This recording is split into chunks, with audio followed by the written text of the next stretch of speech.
Welcome to Is It Worth a Sandwich? Bethesda has released its 7th batch of Creation Club content for Skyrim. This also coincides with the 25-year anniversary of the Elder Scrolls series. Will Bethesda's silver anniversary finally mean we get some quality content for the Creation Club? Let's find out. This time we'll be covering all of the mods Bethesda has put out. Spell Knight Armor, the Arms of Chaos, Shadowfoot Sanctum, and Umbra. Also, Vigil Enforcer's armor set was on sale, so I picked that one up as well. First is the Arms of Chaos for 500 Bethesda bucks. This quest sends you out to reforge the Arms of Chaos, 2 ancient staffs. You also find a ring and reforge an amulet as well.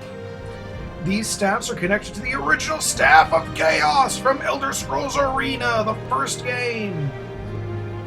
I'm taking the wiki's word on that because my first Elder Scrolls game was Morrowind. After finding the unenchanted staffs, you set off to chase clues to track down a wizard's research all over Winterhold, including to the ship's graveyard, which is just one of my favorite hidden gems in Skyrim. Eventually, you find a ritual site, and after completing said ritual, you must fight against 3 Dremora and claim the gem so you can reforge the staffs at the Staff Enchanter. Looks like I have to find Mirthwatch again. You can also reforge the Warlock's Mark amulet that looks okay and enhance conjuration, which is cool if that's your thing. You also get a powerful enchanted Daedric Longsword from one of the Dremora. It's kind of a side part of the quest, but I thought this was nice. I don't have one of these yet. After using the Staff Enchanter, I've managed to reform the Arms of the Sun and Moon. The Moon Staff causes targets to either frenzy or flee. This could be useful for some playstyles, but not mine. The Staff of the Sun does a lot of damage, and a chance of doing even more damage.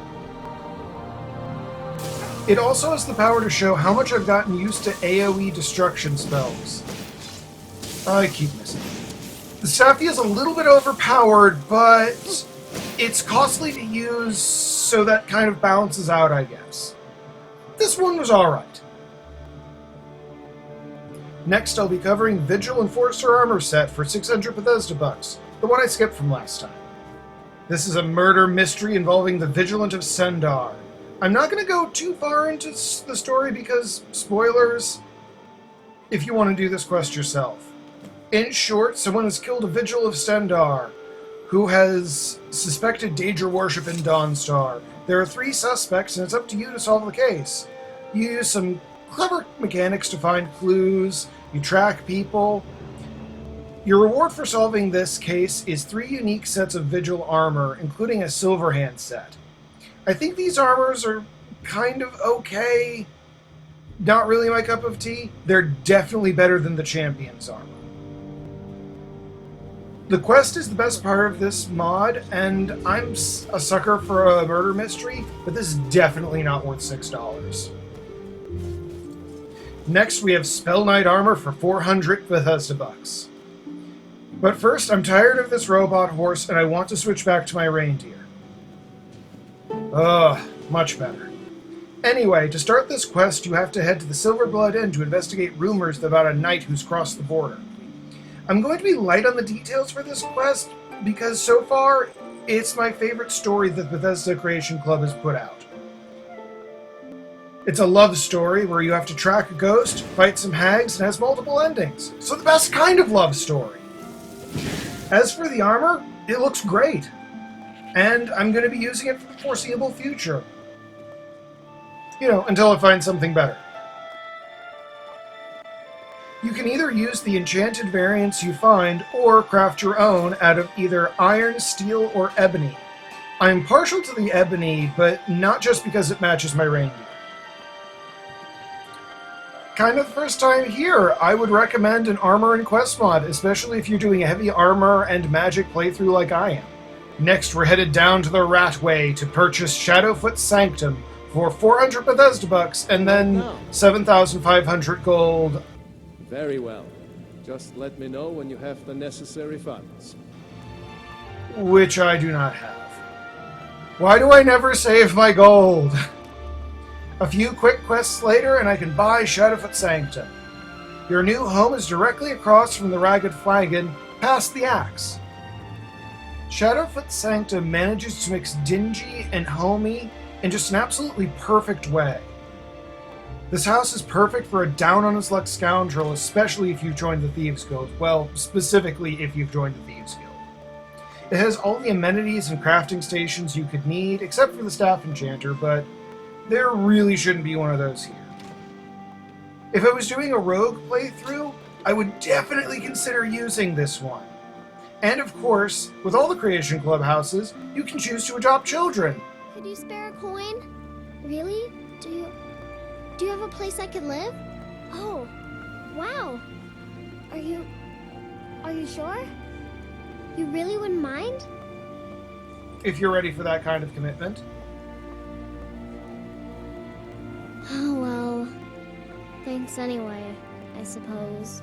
I mean, honestly, do you want to live in the sewers, little kid? I didn't think so. Go play with your parents.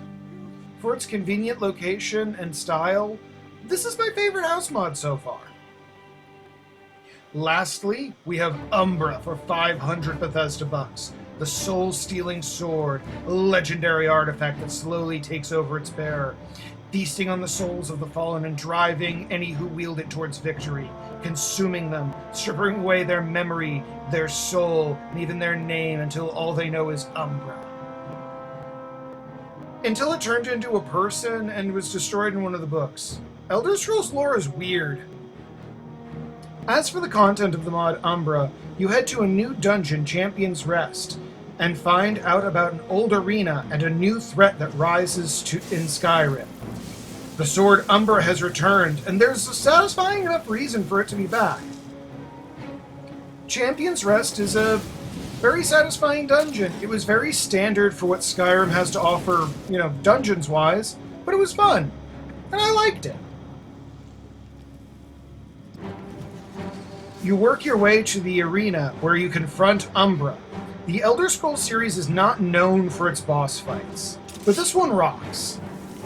It's up there with the teleporting collar from the College Quest, or Mankar Cambrin in the crumbling ruins in the Realm of Oblivion. One of the best fights in Skyrim, and the legendary sword Umbra feels earned. As for the sword, it looks simple, as it should. This is not some fancy ornate weapon, it's Umbra. As for enchantments, they managed to improve on the original, as this iteration casts Soul Trap and Absorb Health instead of Soul Trap has been in previous games. This is the first time the Creation Club lives up to its promise of delivering mini DLCs. I would actually recommend Umbra and picking it up. It is totally worth it. Bethesda did a great job with most of the Creation Club items on offer this time around, and this is the first time I would say that. Finally, the Creation Club is worth at least checking out. If they could improve on where they're at now, the Creation Club might finally live up to its original promise. And this is the first time I'm feeling kind of hopeful about that. I kind of can't wait to see what they come up with next. Thank you for joining me on this little trip back to Skyrim, and yeah, I'm finally starting to really enjoy these mods for more than just getting to play Skyrim again. I hope to see you guys next time.